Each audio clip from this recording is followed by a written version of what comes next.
Selamat siang Mbak Nadia, Alhamdulillah kabar sehat dan tentunya bahagia selalu. Karena untuk meningkatkan imun kita. Ya, benar Bu.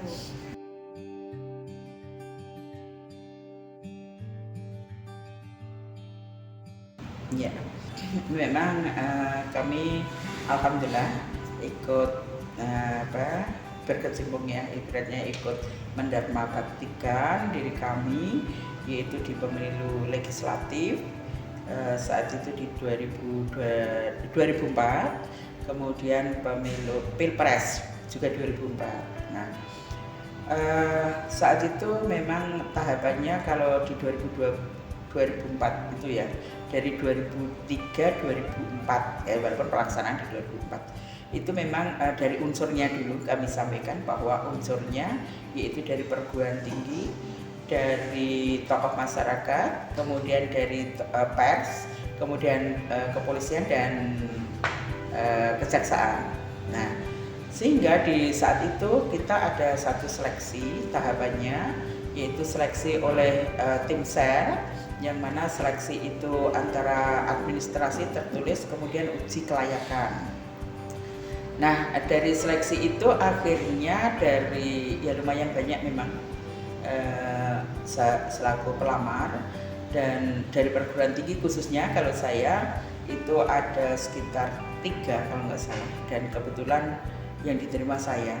Dan saya yakin ketika saya diterima itu bagian bukan berarti saya yang pinter, enggak. Jadi kembali kepada mungkin saya yang mendapatkan amanah kan gitu. Nah, ini saya juga berpikir amanah undang-undang itu juga diterapkan di dalam seleksi itu. Ternyata 30%, walaupun tidak 30% utuh, tetapi itu persentase perempuan itu ternyata juga diperhatikan oleh undang-undang dan juga oleh tim sel. Nah, sehingga di samping juga kapasitas mungkin saya juga sedikit menguasai, kemudian mungkin dari segi apa mungkin kami juga sedikit menguasai, karena saya yakin nggak mungkin saya semuanya serba bisa tentunya, karena termasuk di Panwas itu kan kolektif kolegial, jadi ketua merangkap anggota, wakil ketua merangkap anggota, bidang apa merangkap anggota kan gitu, walaupun dalam strukturnya ada.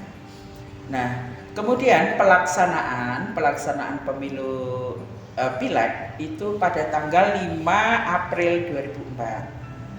Kemudian untuk tahapannya memang di tahapan di situ ada tahapan pemilu dari mulai pendaftaran pemilih, kemudian pendataan penduduk berkelanjutan, tentunya dari kita bekerja sama dengan statistik ya, berapa penduduk Salatiga, kemudian berapa yang memang punya hak pilih, berapa yang sudah meninggal. Jangan-jangan lah ini menjadi Panwas itu juga jangan-jangan yang sudah meninggal masih didata kan gitu. Nanti inilah menjadi perolehan suara siluman kan nanti gitu. Nah, ini yang perlu Panwas jeli di dalam apa konteksnya. Makanya termasuk Panwas melekat itu perlu, atau Panwas dari masyarakat itu perlu, itu karena seperti itu.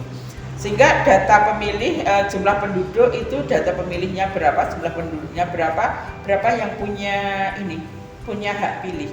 Karena termasuk pemilih pemula. Pemilih pemula itu apakah ini dengan limit undang-undang kan harus kita pasal sekian tentang pemilih pemula, sudah berapa dia sudah masuk nggak di dalam 17 tahun yang punya hak pilih. Jangan-jangan yang sudah 17 tahun juga tidak terdata. Nah, ini perlu satu apa ya, selektif memang di dalam melihat data pemilih. Kemudian pendaftaran dan penelitian peserta pemilu yang dilaksanakan oleh KPU, itu pendaftaran dari peserta pemilu, kemudian penetapan daerah pemilihan dengan jumlah kursi. Katakanlah Salatiga itu dengan jumlah kursi kan 25. Nah, dengan jumlah pemilih di Sidoarjo, Kecamatan Sidoarjo itu berarti ada berapa kursi? Ya, tentunya kan berbeda kursinya karena memang jumlah pemilihnya berbeda. Kemudian pencalonan anggota DPRD, kampanye. Nah, ini kampanye kita juga harus memperhatikan. Jangan-jangan curi start, jangan-jangan belum tahapan. Nah, seorang Panwas memang di dalam kita mengawasi tahapan pemilu, kita harus cerdas tadi. Kita harus melihat situasi. Bukan berarti kalau caleg dalam kampanye itu tidak masuk tahapannya, tidak masuk jadwalnya, terus kita bubarkan begitu saja. Itu enggak serta-merta itu. Yang kami lakukan saat itu ya kita bagaimana kecerdasan kita di dalam mensikapi sebuah permasalahan. Nah tentunya bagaimana mereka kita ajak komunikasi. Koordinasi komunikasi itu sangat penting di dalam konteks pengawasan, karena memang itu harus kita di lapangan itu terjadi, harus kita lakukan. Caleg ataupun tim kampanye kan biasanya tim kampanye itu kan ditetapkan oleh KPU siapa saja yang berada di situ. Kalau tidak masuk di tim kampanye kan nggak boleh kampanye. Nah ini juga kita harus cerdas kan, biasanya mencari peluang hal itu ya, bagaimana mensikapinya ya. Kita arif dan bijaksana, pendekatan emosional, maksudnya pendekatan mereka ya kita ajak untuk ngomong yang baik lah, kita koordinasi. Kemudian pemungutan suara, penghitungan suara dan rekapitulasi. Nah ini memang Panwas di samping di dalam pemungutan penghitungan ini sudah ada saksi dari partai politik. Nah tentunya di situ kita sebagai Panwas sampai kecamatan dan juga Panwas melekat stakeholder itu juga harus kita ajak komunikasi supaya ikut andil di dalam penghitungan suara. Dan saya yakin mereka yang punya satu intens terhadap satu tahapan pemilu, dia juga akan menulis si A peroleh berapa, si B peroleh berapa, itu akan mengikuti itu walaupun tidak menjadi saksi, karena kalau saat itu ada JPPR, kemudian ada pengawasan dari masyarakat stakeholder yang juga ikut serta dalam memantau pelaksanaan tahapan pemilu. Kemudian penetapan hasil pemilu untuk DPRD, penetapan perolehan kursi dan juga pengucapan sumpah janji itu menjadi cakupan tahapan yang perlu kita kawal. Sampai mereka sumpah janji sampai itu harus kita kawal kan gitu. Kemudian untuk partai politik di tahun 2024 itu ada 24 partai politik. Nah, mengapa demikian? Ini memang sejarah pemilu, khususnya di Pileg Pilpres di tahun 2004 itu karena pasca reformasi ya, reformasi yang kemarin sedemikian kemudian dipilih secara langsung, yang kemarin ditunjuk, yang orde lama yang ditetapkan, kemudian hanya sekian partai politik aja yang bisa diterima. Nah, itu ibaratnya sebuah membelenggu, membatasi ruang gerak dari masyarakat yang punya satu imajinasi, punya satu keinginan untuk bebas, untuk berbuat dalam tanda kutip, tentunya untuk negeri kita tercinta.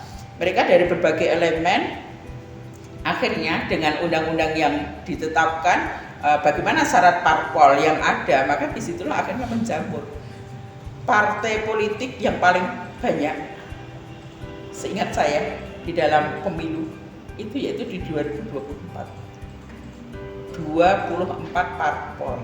Yang penting ada paguyubannya, ada terbentuk susunan memenuhi undang-undang, jadilah partai. Padahal belum tentu sampai rentang nasional, itu sampai ke daerah, semua daerah, kabupaten, kota katakanlah itu tercukupi, belum tentu ada itu. Makanya mungkin secara alam akhirnya tereliminasi secara alam karena satu perubahan dan pergerakan dinamika di dalam masyarakat. Tetapi itu merupakan sejarah tersendiri, partai politik yang paling banyak di dalam pemilu itu di 2024 kan gitu. Ya 2004. Nah, maaf, 2004. Artinya 2004 itu merupakan tonggak sejarah kita bebas untuk berekspresi di dalam tanda kutip, tentunya undang-undang sebagai pedoman kita bersama kan gitu. Kemudian kalau itu pileg ya, kalau pilpresnya adalah karena pilpres itu ada 2 putaran, yaitu di tanggal 5 Juli dengan saat itu ada 5 pasangan calon ya, yaitu pasangan calon yang pertama yaitu Bapak Haji Wiranto SH beserta Bapak Insinyur Haji Salahuddin Wahid yang diusung dari Golkar. Kemudian yang kedua yaitu Ibu Hajah Megawati Soekarno Putri dan Bapak Kiai Haji Hasyim Muzadi yang diusung dari PDIP. Kemudian ketiga Bapak Profesor Dr. Haji M. Amin Rais dan Bapak Dr. Insinyur Haji Siswono Yudhoyono diusung dari PAN. Kemudian Bapak Insinyur Susilo Bambang Yudhoyono dan Bapak Dr. Andes Haji M. Yusuf Kalla yang diusung dari Demokrat, Partai Bulan Bintang dan PKPI. Kemudian Bapak Dr. Haji Hamzahas dan Bapak Haji Agung Gumelar MSc yang diusung dari P3. Nah itu yang pileg. Kemudian yang pilpres. Kemudian pilegnya memang hampir semua partai yang ada itu ada di Salatiga. Iya, karena saat itu saya masih ingat tiang bendera kita itu 24 ada.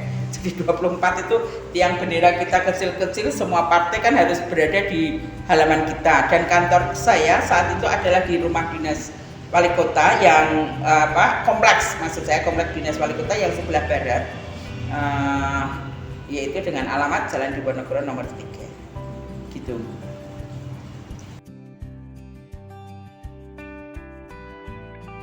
Sebagaimana tadi saya sampaikan, saya tambahkan tadi, yaitu terkait untuk pilpres ya, ternyata kan dari secara nasional juga, tapi juga di Salatiga itu hanya 2 yang masuk menjadi putaran kedua, yaitu pasangan Ibu Megawati dan Ibu Megawati dan juga Pak Susilo Bambang Yudhoyono.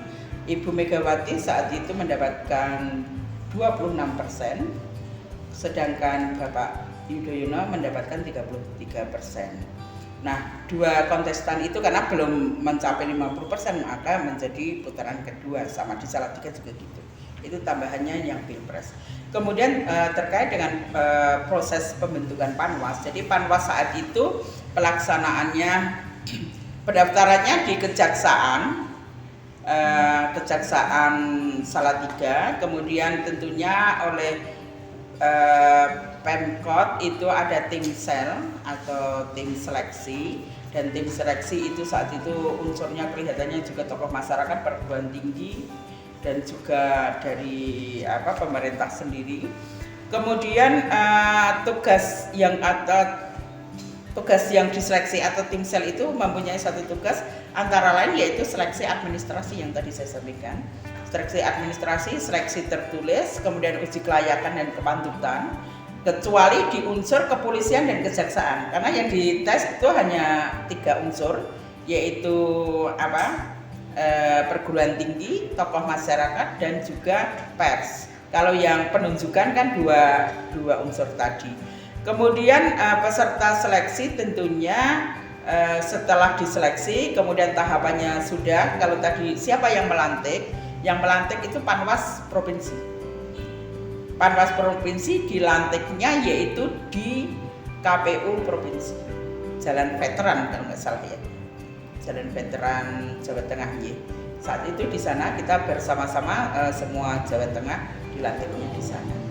Kemudian siapakah Panwas yang terpilih? Hanya saat itu pendaftar itu memang kebanyakan laki-laki, memang perempuan hanya sedikit, perempuan hanya sedikit. Jadi kembali kepada kita perlu satu peningkatan, perlu satu penguatan terhadap perempuan, karena memang yang tertarik sedikit. Sebetulnya bisa, tapi tertarik itu jadi, maka ini perlu ada satu penguatan bagaimana ke depan untuk perempuan lebih bisa terlibat di dalam pemilu, di dalam kepengawasan ini. Kemudian dari kalau tokoh masyarakat itu rata-rata itu antara yang mendaftar dengan yang teranu itu antara 3:1 lah, satu yang terima antara 3. Tapi kalau yang pers itu ada sekitar, Pak Heru kemarin berapa? 3, sekitar 3 tokoh masyarakat memang yang banyak.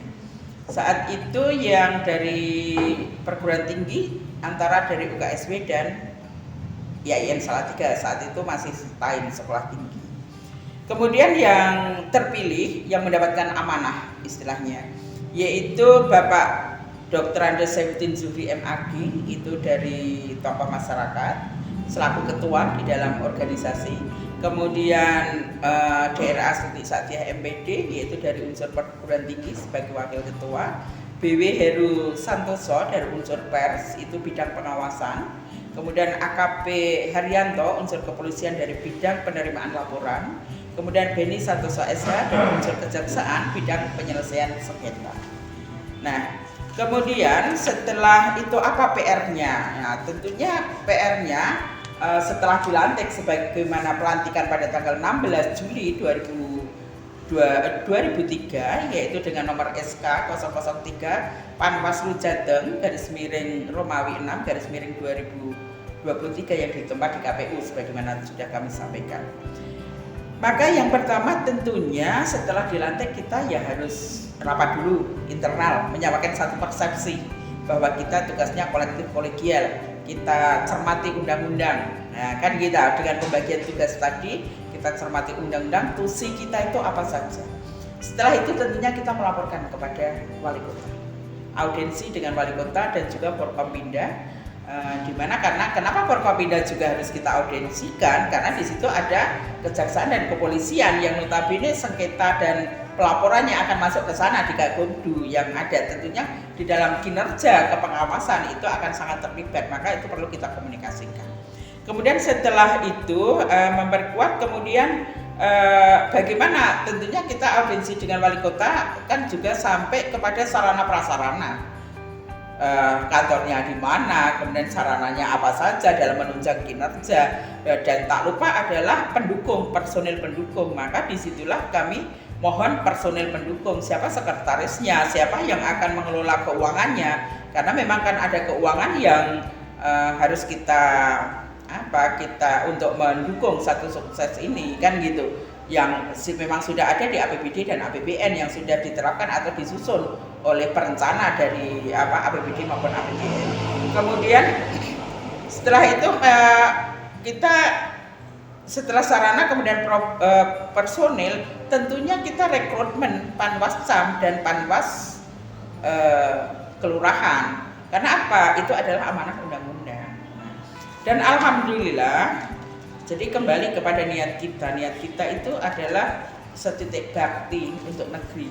Jadi bukan ya sudah dapatnya kantor itu ya itu kita terima. Padahal kalau kantor itu lumayan huka-huka bukan gitu. Di paling pojok barat itu kan lumayan huka-huka, tapi ternyata kita nyaman aja di sana. Alhamdulillah pelaksanaan Panwas berjalan dengan baik dan lancar kan gitu. Kemudian personil kesekretariatan yaitu dengan SK kalau personilnya ini SK-nya adalah SK kami, SK Panwas Kota, yaitu Ibu Aru Indriati ini sebagai sekretaris dari RSU, Ibu Siti Nafiyah itu dari Kelurahan Redo selaku administrasi dan keuangan, Bapak Dwi Tarlianto ini dari DKK, kemudian Ibu Elvi Indrawati dari Dinas Pendidikan. Kemudian ada pelaksana yang kita rekrut yaitu Bapak Sutarto, kemudian Ibu Yuli Setiorini, Bapak Muhammad Rafiq, Pak Brigadir M. Ridwan dan Bapak Alfa Izin. Dan sarana yang kita tempati yaitu di samping kantor memang kita ada sarana perhubungan yaitu kendaraan baik roda 4 maupun roda 2, kemudian ada komputer, printer, ada meja kursi, meja rapat itu, kemudian ada mesin ketik. Nah saat itu kan kita masih ada mesin ketik manual, bahwa kalau pembelian ini harus diketik dengan arahan model gitu kan gitu ya. Kalau sekarang kan mungkin sudah langsung file di sini, bedanya di situ. Kemudian ada pesawat telepon juga webot. Kemudian anggaran di APBN itu dari APBN maksud saya asalnya tahun 2023 itu ada 96.100.000 rupiah. Kemudian anggaran di tahun 2024 ada 205.830.000. Dan yang bersumber dari APBD tahun 2023 2023 ada 57.550.000 dan tahun 2024 ada 100.900.000. Kemudian anggaran Panwassam, ini Panwassam kan terbentuk belakangan ya dengan Panwas kelurahan di tahun 2024 itu ada anggaran 69.100.000 ditambah ada tambahan lagi itu 2 juta rupiah. Kemudian dalam kinerja kepengawasan tentunya kita memang terus membangun tim yang solid, tim yaitu kolektif kolegial, tim yang solid, baik internal Panwas, baik dari Panwas kelurahan sampai Panwas kecamatan sampai Panwas kota, karena ini adalah kita kerja tim di dalam mengawal baik pilpres, pileg maupun pilkada itu tidak jauh berbeda dalam tusinya, hanya mungkin anggarannya yang berbeda kan gitu, kalau polanya hampir sama. Kemudian kita juga membangun komunikasi atau komunitas yang ada di wilayah Salatiga, di samping pemerintah tadi saya sampaikan pemerintah, kemudian Forkompinda. Nah, memang gini, Panwas melekat ya, Panwas lat ya, melekat ya. Itu adalah memang dari masyarakat memang kita ajak mengawasi yang sebagaimana tadi sudah kami sampaikan, yaitu bagaimana dari DPT itu, bagaimana tahapan, bagaimana kampanye, terutama kampanye politik uang. Lah ini kampanye politik uang itu bahannya ada, saksinya ada, tapi ketika itu kita runut, tapi ternyata tidak masuk di dalam. Nah ini yang sering disampaikan, Panwas itu dikibiri, Panwas itu nggak punya kekuatan final. Nah ini karena setelah ini sampai ke Gakumdu ini sampai itu ternyata hanya di P2P ya, P apa istilahnya, hanya dicatat lah, hanya diperingatan lah, tapi nggak sampai ke proses hukum. Nah ini memang yang perlu disikapi bersama.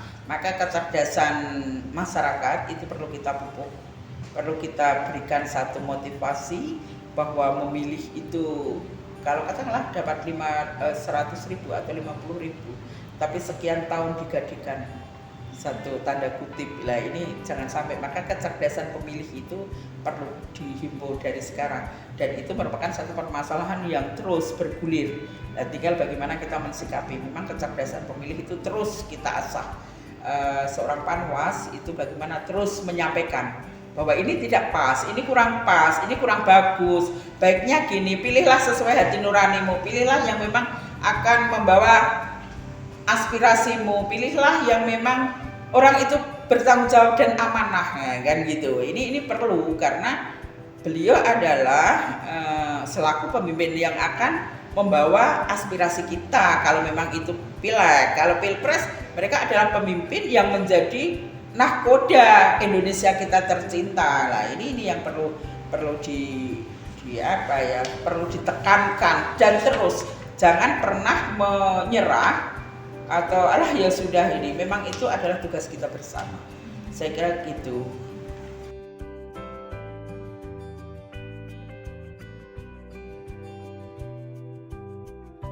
Duh, nah kalau gaji aku kok lupa ya.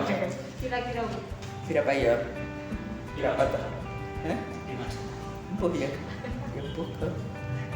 Saya kok lupa ya, saya itu kok nggak buka, saya lupa. Tapi yang jelas bagi saya gaji bukan merupakan satu target. Ya, gaji merupakan satu target. Ketika sesuatu itu terjadi, efek atau dampak itu pasti ada. Ketika kita membuat satu meja, maka tentunya di situ lowongan akan ikut. Ketika kita bekerja dengan maksimal, tentunya itu rezeki akan ikut gitu. Bagi saya itu tidak, saya jujur lupa itu. Tetapi kalau jaminan kesehatan Pak itu ada sih ya, jaminan keluarga. Tapi bukan berarti terus dijamin seperti kita ada BPJS atau itu enggak. Karena kebetulan saya saat itu juga sudah punya BPJS, artinya itu tetap ada jaminan dari pihak ketiga yang menjadi jaminan itu. Berapa ya nominalnya kok lupa ya?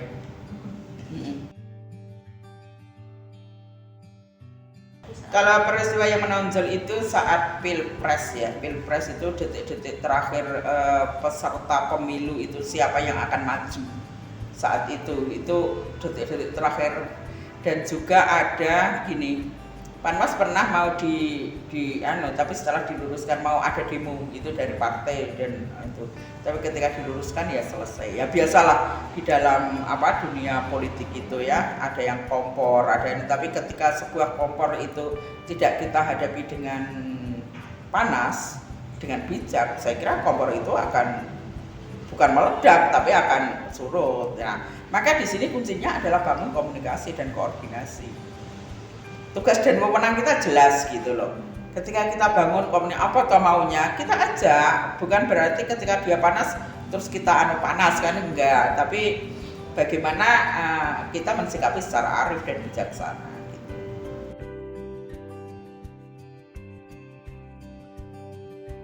Saya Astuti Sadia, tempat tanggal lahir yaitu Kabupaten Semarang, 11 Juli 1967. Kalau sekarang ya sudah setengah abad lebih kan gitu. Mungkin panjenengan adalah putra saya, sejajar dengan putra saya. Kemudian alhamdulillah lah ini karunia saya setelah Panwas itu ternyata jenjang pendidikan saya naik. Karena di tahun 2004 itu juga kami menyelesaikan S2 saya. Ya, jadi saya selesai sebelum Pilpres, itu sudah wisuda, selesai sebelum Pilpres. Kemudian yang berikutnya untuk pendidikan S2 yaitu kami di UMS, yaitu pendidikan karena memang kami jalurnya di pendidikan, S1 juga pendidikan. Kemudian yang berikutnya kalau organisasi, kami memang organisasi bergerak di sosial keagamaan, yaitu kami di Muslimat NU Kota Salatiga dan juga GUW Kota Salatiga dan Pramuka. Jadi Pramuka saat itu kami juga pengurus Kuarcap Jawa Tengah, Salatiga dan juga Jawa Tengah itu saya sudah 3 periode ini. Kemudian kami juga pelatih Pramuka di Salatiga dan juga Jawa Tengah. Jadi ya itu bagian senang kita menyampaikan banyak teman yang bisa kita kolaborasi. Nah, ketika kita banyak teman, kita bangun jaringan. Jaringan bukan tanda kutip untuk bangun komunikasi itu tadi bahasa saya. Maka Panwas pun tugas Panwas juga lancar. Di sana kok apa kan gitu. Sehingga itu perlu kita itu sangat bermanfaat. Kemudian di Panwas alhamdulillah kami sudah 3 kali, yaitu di 2003-2004 itu Pileg Pilpres, 2008 itu Pilgub, kemudian 2009-2010 itu Pileg Pilpres tapi di Kabupaten Semarang. Ya, kalau bedanya Kabupaten Semarang dengan Salatiga tentunya letak geografisnya berbeda, tentunya masalahnya juga berbeda, tetapi di Salatiga itu kecil cabai rawit, mungil, permasalahan luar biasa, tetapi ya alhamdulillah kita bangun komunikasi dengan KPU, partai politik itu ya kita kenal, saling menyapa, ini nggak ginilah, kalau ginilah ya mbak itu. Jadi memang partai politik itu bukan musuh kita, calon dewan itu bukan musuh kita, maka ya harus kita bangun komunikasi, aturannya gini nggak gini ya, nah itu kan jadi kekeluargaan lah dalam mensikapi segala sesuatu.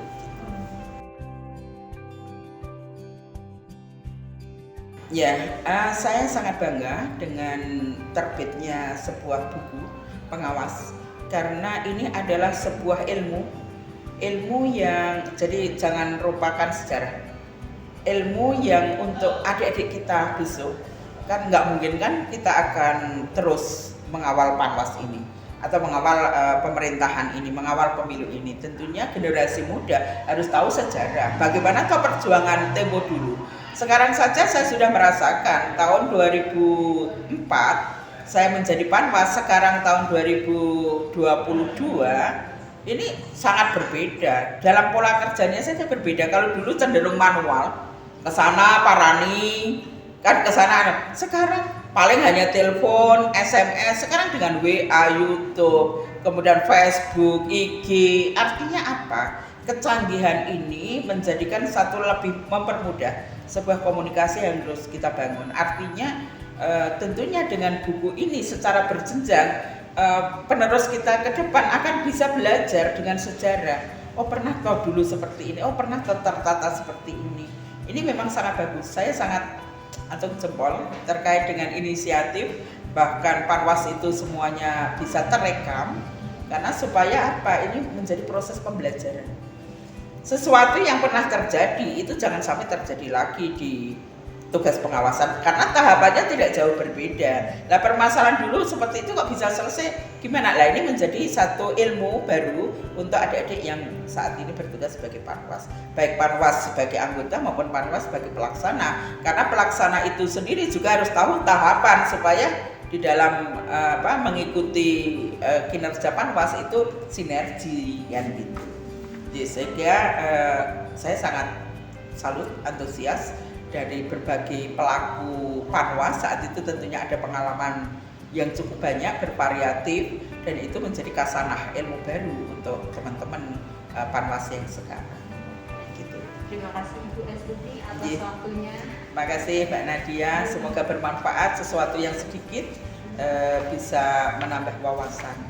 Mungkin gitu, terima kasih. Assalamualaikum warahmatullahi wabarakatuh.